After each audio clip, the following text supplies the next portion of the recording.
Good afternoon, everyone, and welcome back to Digital Law News. I'm here today with my colleague, Peter Wright. So just to let you know, Digital Law is a company that focuses on the law relating to digital and technology matters.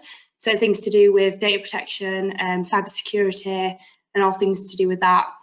So this podcast today is brought to you by Digital Law and is produced by Anson Evaluate. So I'll just pass over to my colleague to introduce himself. Thank you, Laura. My name is Peter. I'm the Managing Director of Digital Law, and we're bringing these series of discussions to you as a flavour of the sort of meetings that we have at our law firm on a regular basis, where we're looking at technology and legal news issues each week. And we thought, you know what, this is something that everyone else out there might be interested in. So we hope you enjoy the conversation today. Yep, so we'll start off with our first story. I can get the slides to it. Right, so first one we'll be talking about today is the whole issues going on with Huawei. So if you might have seen in the news recently, so Boris Johnson has now pushed the decision back until 2027. So the headline that we're looking at is Boris Johnson faces Tory rebellion over Huawei delay. So yeah. Indeed, I think this is indeed the big one this week, Laura, because we're looking at a likely quite serious delay to the introduction of the UK's 5G network as a result of a vote that will now have to take place in Parliament in the coming weeks. So the brief history of this is that both the last Prime Minister, Theresa May, and current Prime Minister, Boris Johnson, less than 6 months ago, had to make decisions about the continued inclusion of Huawei in the UK's 5G network. And Boris Johnson made the decision only a couple of months ago that Huawei would be allowed to stay in the 5G network, but that it would not have access to the core of that network. So, you know, the critical stuff around things like national infrastructure, power stations, defence, communications issues, that would have been excluded. So, and by that, the definition is basically saying that Huawei would have been principally providing things like masts and base stations in different locations around the country. The reason why Huawei is so popular is that their equipment allows for multiple networks to use the same infrastructure. So BT really like the idea of using it because it's cheaper, and it allows for you to have networks from EE to Vodafone and others, all to be on multiple networks on the same equipment. So that's why it's so popular. But their inclusion was limited to just 33% of the network in the Prime Minister's last decision. And then post the lockdown, and in particular post the sanctions by the US government that has said we will no longer supply chips to Huawei for use in their technology, that has meant that the National Cybersecurity Centre in the UK has now said that they have concerns over the continuing security and integrity of the Huawei equipment. So the essence of the decision is to say that by 2027, there will no longer be any Huawei kits in the UK's 5G network, and that ban will start coming into effect with no new installations from January of next year. Why the delay? Well, this has to now go through Parliament. It will go to a vote. It is likely that there will be a rebellion because a number of MPs don't want to wait until 2027. They'd like to see all of the Huawei equipment taken out of the network before the next general election in 2025, if not sooner. There is also the potential that during the window between now and 2021, when this ban will come in, that some companies like BT might stockpile Huawei equipment so they can then continue to use it up until that 2027 cutoff date. So there's still a few things to be decided. The government has also said that this decision does not affect Huawei's inclusion in the previous 3G and 4G networks, but arguably if you're going to exclude them from the 5G network, arguably there are similar reasons why you'd have to exclude them from the 3G and 4G network, particularly when those networks require monitoring, servicing and updating. So sometimes there is the necessity to then say, well, we need to replace this bit of kit, and if it's existing Huawei kit, then that might mean that that has to be ripped out and replaced, which would again make coverage for those networks even poorer. So there's still a lot to be decided by Parliament. There will be there will end up being amendments when they end up coming to the vote on this. But certainly, as of today, we have to bear in mind that the decision of the UK government is to say, no, we can no longer have Huawei in the network in the future. So it's a big change from only a few years ago when we were talking about a golden era of relations between the UK and China. So we've got to the point now where we're saying we want one of their biggest companies to have their equipment taken out from our network.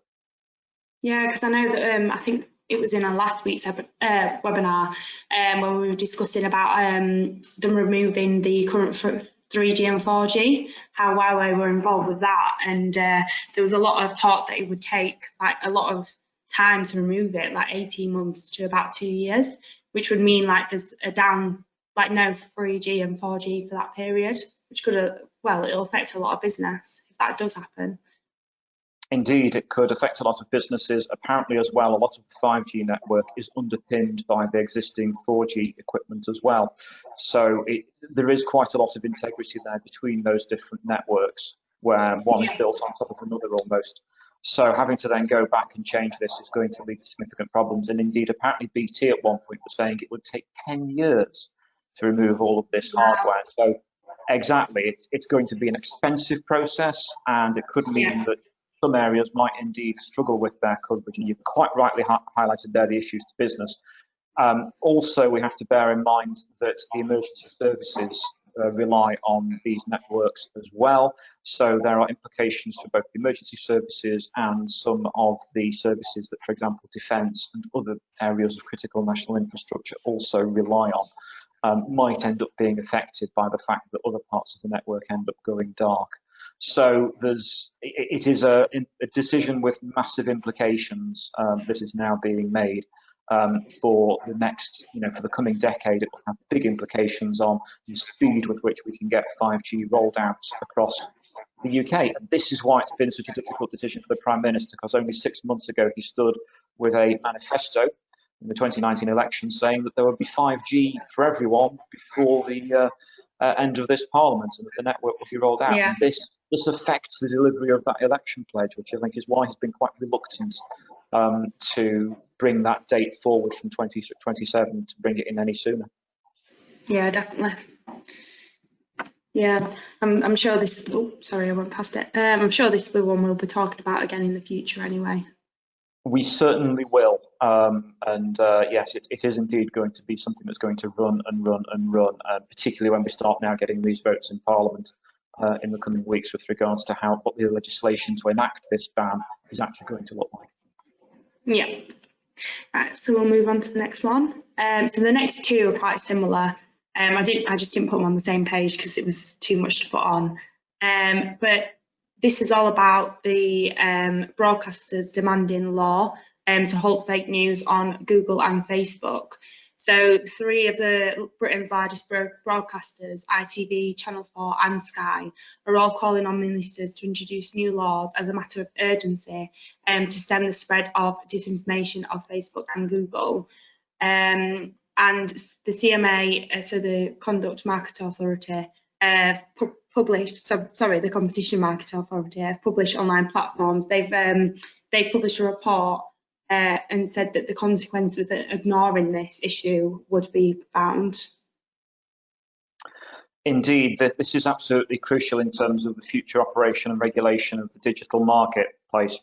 Yeah. So, with regards to fake news, it is a growing problem. And for those that are really interested in this, we contributed to a webinar last week that took place with regards to fake news, and I'm sure we can provide the link to that in our show notes to this update this week if anyone wants to explore that in greater detail. But the crux of the matter is that increasingly we find that news organisations, and in this case it's Channel 4, Sky and ITV, are all saying, look, we're trying to report on the news. Very often we'll end up looking at our stories that are successful and being shared on Twitter, Facebook, Instagram. Yeah. And it then turns out that what they're actually saying is not true. There are so many examples of this. particularly in relation to the current issue, the pandemic this year. There was the well-known example of David Icke, the conspiracy theorist peddler, who had a video on on YouTube that was viewed by over 60,000 people, and then remained on YouTube for a period so that people could watch it on demand afterwards. And that spread the idea that 5G, which we were just talking about, causes COVID-19, without offering any actual evidence or proof. I should say this was all just supposition and conspiracy.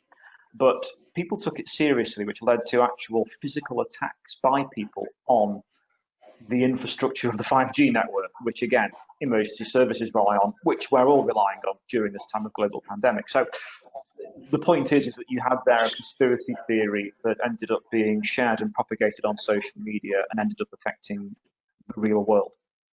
Yeah. So these broadcasters are saying, look, we think something needs to be done by government to regulate this. And that's why they are calling for closer, clearer regulation of social media platforms, including platforms like YouTube. YouTube did take that video down and has changed its terms of use, specifically in relation to spreading fake news, as it were, around the pandemic. So some of the conspiracy stuff around, everything from vaccinations to the use of PPE and masks, they've said, look, we aren't going to share that. But they've shied away from any greater voluntary sort of policing of themselves in relation to other general items of fake news out there on any news subject. I mean, this is something we can return to in other updates, and I'm sure we will. But the problem with government then interfering to say, wow, this is how we think we're going to regulate it, and introducing legislation, I think is a slippery slope, because one person's ability to publish fake news is someone else's right to the freedom of speech. Yeah, definitely. It's a real difficult issue to get right.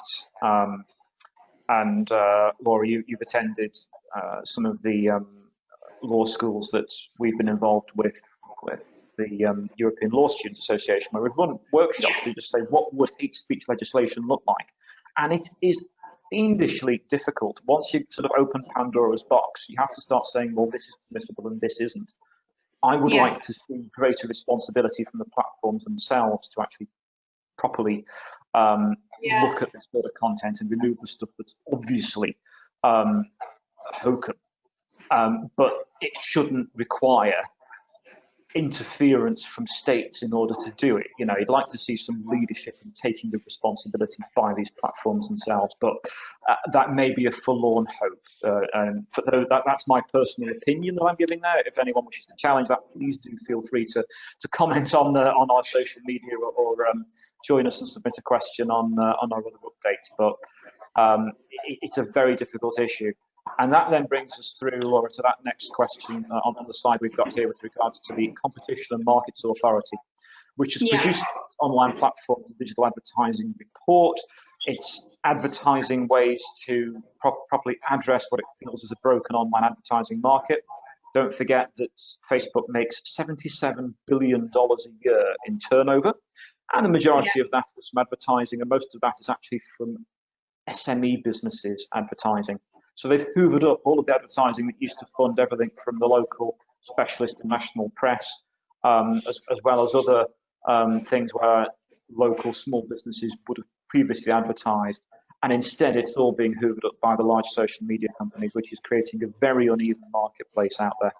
And the CMA addresses this.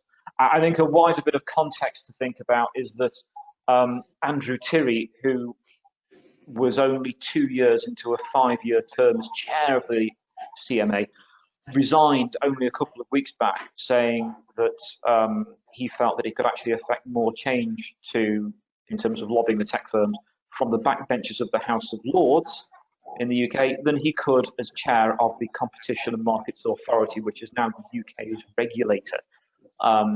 And indeed, that regulator will have even more powers once we then leave the European Union, because there won't be any oversight from the EU Competition Commission in any way, shape or form. So the CMA is going to have a big role to play in the future on this, and it's quite it is interesting that the chair has therefore chosen to step down, and a new one will have to be appointed in September to now continue the crucial work of this agency, because indeed the digital advertising report cannot be ignored, and there does have to be potentially significant reports, or certainly significant work by that regulator to make sure that this market works perhaps in a slightly more equitable way. It doesn't have to be heavy-handed intervention, but I think they need to be working more closely with these platforms and their representatives to try and make the market a slightly fairer place for all of the players. Yeah, definitely. I completely agree. So moving on to the next one. So this is a study that was carried out by the Germany's Institute for Communication. So basically they found that a lot of home routers are all technically broken because they've got security risks. So from all of the routers that they tested, a lot of them were being exposed to wide range attacks. So obviously at the minute, a lot of people are working from home, and I know obviously this is a report carried out by a German authority, but the same could be happening across the UK as well.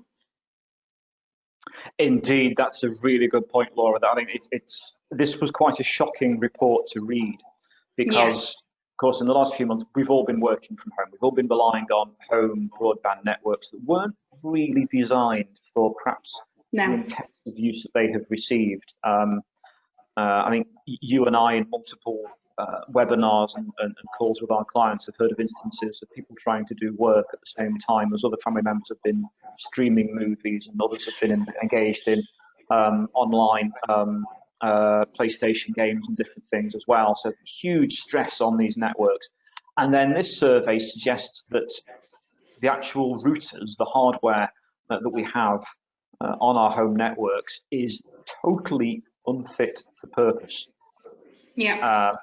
It's basically saying, look, these home routers are obsolete. Very often their level of security is poor.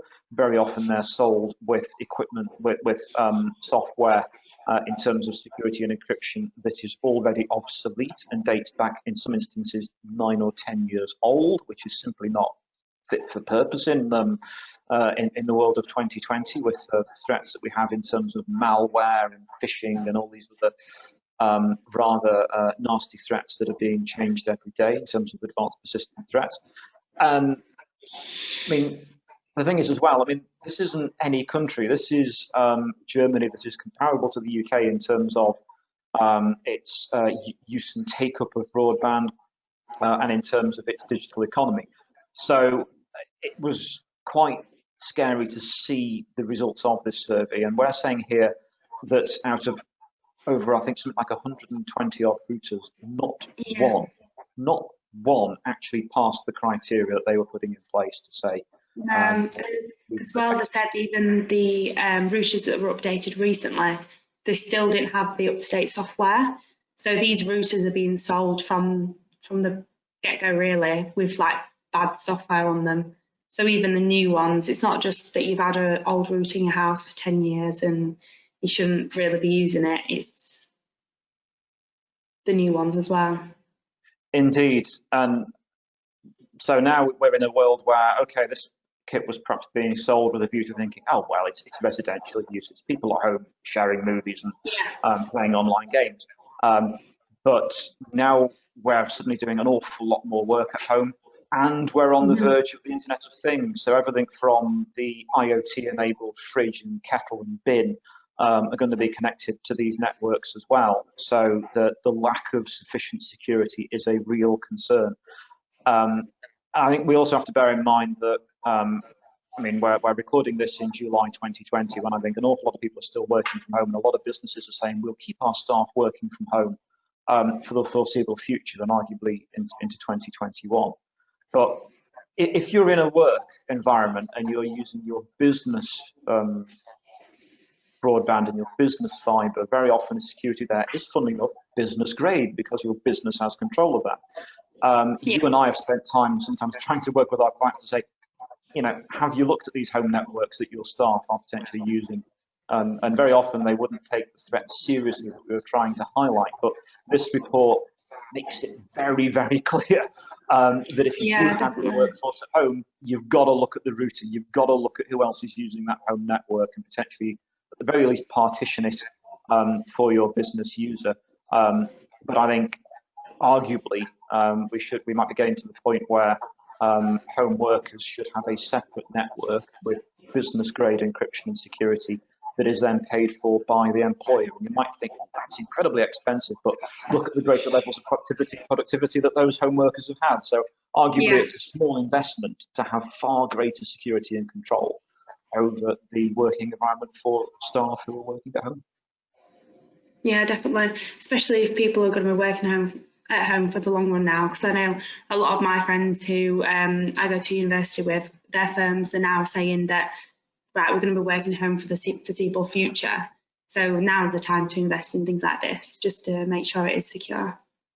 Exactly. It seems that many people have taken the government's advice of, work from home if you can, very much to heart, and now the government's trying to sort of gently roll that back. But a lot of businesses have found, it's going to be blended in the future. It might be 1 or 2 days in the office and the rest working from home. And if that's the case, if there's going to be a lot of activity by staff continuing to work from home, these are the sorts of risks that need to be on a business's risk register, and you need to start thinking of ways to then reduce that risk because we are operating in a new abnormal in this regard of mass home working, and we need to be alive to these risks. Definitely. Right, so moving on to the next one, also by a German authority. So the German data protection authorities say that now emails must be encrypted in order to meet the requirements set out in Article 32 of the GDPR. So I know when we do our GDPR assessments with our clients and advise them in terms of like the privacy policies and things like that, we always say that emails and any storage facilities need to be encrypted. But the GDPR doesn't actually say that. It just says that you should use appropriate security measures. So it's quite interesting to say, like here, that German authorities are now saying, now this is essential. Absolutely right. GDPR is vague on what amounts to the measures that should be taken. And here we have the German regulators turning around and saying, actually, we think you should be encrypting. Because very often we'll have to ask them and say, well, are you sure, and do you have to? And in this instance, it's a regulator saying yes.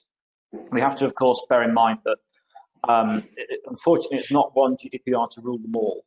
As we are constantly having to say to people, it's not the same regulation in every country. It is tailored to each nation state in the EU single market and implemented with its own local legislation and enforced by its own local regulators. So what one regulator says doesn't necessarily apply to other jurisdictions, but this is a key lead by one of the bigger regulators from a very digitally mature economy saying, yes, you should be encrypting your emails.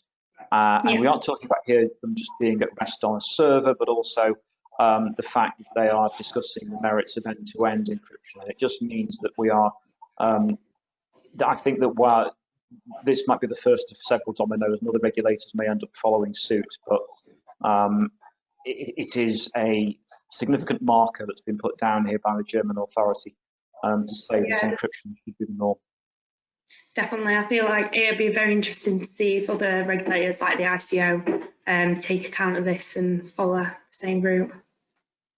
Indeed, the ICO has tended to be probably less prescriptive than some of the European regulators, but of course, in the brave new world of the ICO was the UK's data protection regulator, no longer being a part of the European Data Protection Board upon the end of the transition period and Brexit in 2021. We may see similar, more explicit guidance coming through from the ICO. That will be a decision from the ICO with regards to the strategy they wish to take in terms of how they're going to regulate and enforce GDPR as enacted in the UK's Data Protection Act 2018 in the coming years. And they may wish to follow the lead that Germany has stated here. Yeah, definitely. So moving on to the next one. So this is quite an interesting one. I know we've spoken about the NHS track and trace previously in the last couple of episodes we've done of these, but now the UK government may be facing legal action over the NHS test and trace risk assessments or lack of risk assessments. So the DHSC, so the Department of Health and Social Care, have issued a statement the other day saying that the government had until the 8th of July to provide evidence that they had carried out a DPIA. And if this isn't the case and they haven't carried one out, the decision may be taken further and may be taken to court. And of course, the irony here, Laura, is that you and I are constantly advising our clients with regards to carrying out data privacy impact assessments, constantly saying you have to do this at the outset, constantly saying that you have to do it to track and minimize risk. And very often we're saying to clients, you should publish it as well as a matter of good practice, reassure your stakeholders.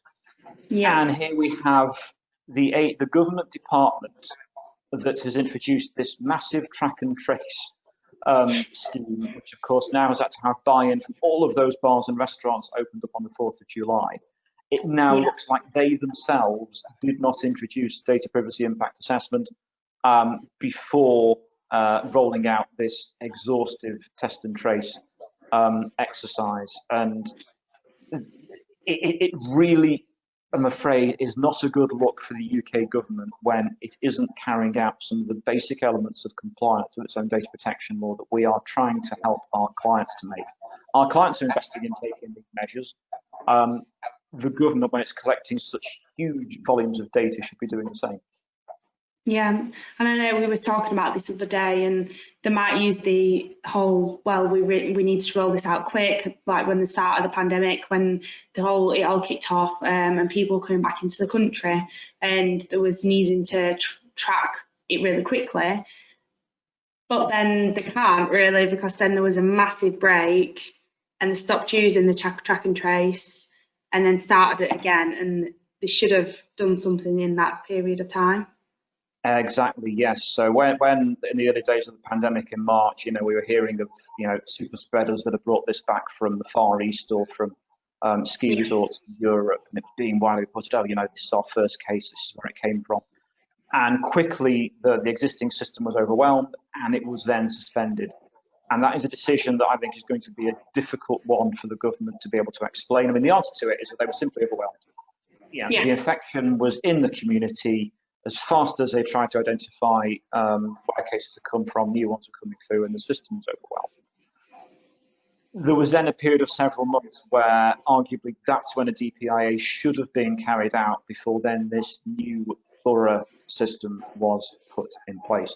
This new system appears to be working. That's why we are hearing of clusters of infections around the country where they're keeping a track on the R number and introducing small-scale localized lockdowns. But I'm hearing anecdotal evidence, which is in the public domain, where some of the track and tracers have been taking screenshots of data they've received and sharing it on WhatsApp groups and on social media. And this is really basic stuff that if you'd done a DPIA, you would have said, well, that's the risk. And we get around it by training our staff properly and giving them a secure system so they don't end up using insecure networks like that. And this, I hate to say it, this is basic stuff, the basic stuff we're advising our clients on all the time, and the government simply hasn't followed it. And I appreciate the fact that we are looking at, extraordinary times and extraordinary measures. But as you quite rightly said, there was a period of a couple of months where new track and tracers, as they came in, should have been given adequate training, adequate systems put in place, so that this thing was ready to go properly, with a proper impact assessment and no silly mistakes being made like that once it was then introduced. And so I await to see the Department of Health and Social Care's data privacy impact assessment with bated breath, and I'm sure we'll be returning to this subject in the future when it is indeed published. Yeah, definitely. I think the main thing as well, that the government didn't provide a lot of guidance to like the pubs and restaurants that are using this track and trace system. And I think it does show, like I went into a pub the other day and you put your name and your number on a piece of paper and left it on the table. If they'd done a DPA assessment, they would have known that that's a risk, and they would have advised the different restaurants and be able to publish proper guidance of the risks. But whereas now the pubs and restaurants don't know about them, they're just using their own common sense and putting their own customers at risk, really. Indeed, and actually, I'd almost say that's not so much a risk as actually potentially a data protection breach in itself. Yeah. You know, as we know, the definition of personal data is identifiable information. If that's being left on tables potentially for other people to see and sharing that contact information, that's a breach. Yeah. And you're absolutely right there. If you're a struggling bar or restaurant that's panicking and trying to open up and get trade in so that you can boost turnover that's been on the floor for the last couple of months, this is the sort of stuff that will be the last thing on your mind. You're more worried about being able to employ your staff and keep the business going. And that's part of the problem. We've rushed through into this mass data collection exercise, and I think there will be many instances like that you've just described in terms of businesses simply not knowing the basics around how this information needs to be properly collated and stored. Definitely. So moving on to the next one, I think this is the last one. So the Office of the Australian Commissioner and the UK ICO have opened up a joint investigation into Clearview AI. So that's about the handling of their personal data.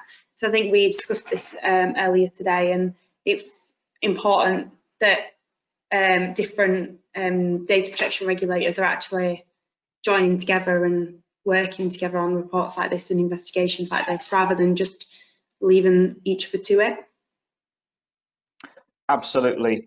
It is incredibly important for the proper enforcement of the stricter data protection laws that we're seeing around the world, that if it's going to be enforced on an extraterritorial basis, you can only do that with cooperation with the regulator in that jurisdiction. So we've had, with regards to aggregate IQ in Canada, the UK was able to work closely with the Canadian data protection regulator to try and look at enforcement measures there. And in a similar way, they're operating a joint investigation here with Australia. And particularly with the UK being outside of the EU, if we are going to properly try and enforce the operation of our Data Protection Act 2018, it is going to be essential that when the UK agrees trade deals and trade arrangements with other countries, that things like these joint investigations and the facility to work closely together with other regulators is facilitated on an easy, straightforward, equitable basis, so that everyone knows where they are in terms of how different rules will apply on an international basis, so that there can be no misunderstanding or ambiguity with regards to the operation within, for example, the UK digital economy, that even if you do have your servers and infrastructure in another third country, that you will still potentially face regulation and enforcement from the UK ICO because you are using the personal data of UK data subjects, and that the UK regulator will then be able to work with the domestic regulator where you may be domiciled to ensure that these the DPA is therefore properly enforced. So this is I thought it was a really important measure here, particularly when I bear in mind that there is at the moment no trade agreement between the UK and Australia. So if they can reach out and work effectively together now, hopefully you'd see even better joint working in future if the UK is able to sign the trade deals it's talking about with other countries around the world. Yeah, definitely. Yeah, I thought this was a really important one to cover.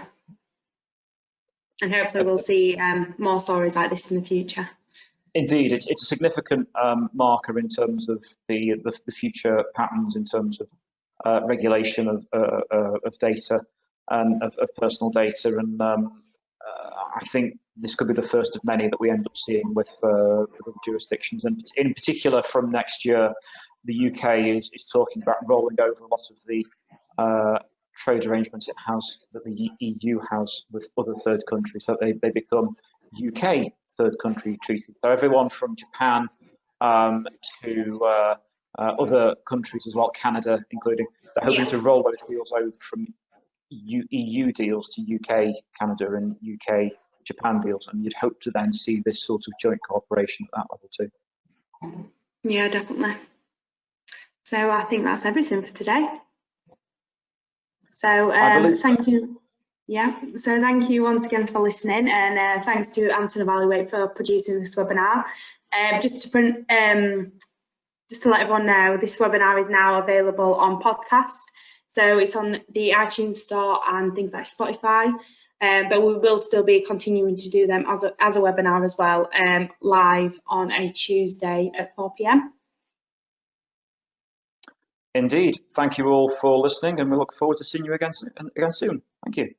Yeah, thank you. See you later, everyone.